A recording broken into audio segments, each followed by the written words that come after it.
This is how to do a traditional cat-cow pose.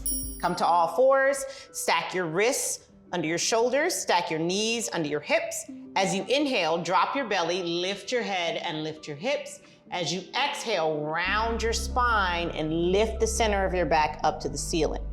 If this is too painful, if you have knee pain or if you have wrist pain, you can also do it seated. Sit down comfortably. Your legs can be crossed, or if you need to, your legs can be out if it's too painful on your knees.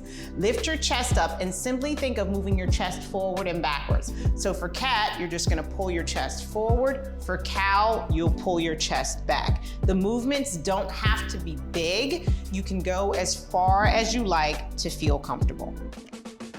Are you looking for more product advice and wisdom from me? Or me? Or me? Hit that subscribe button or head over to thedesirecompany.com for more classes, how-tos, and reviews.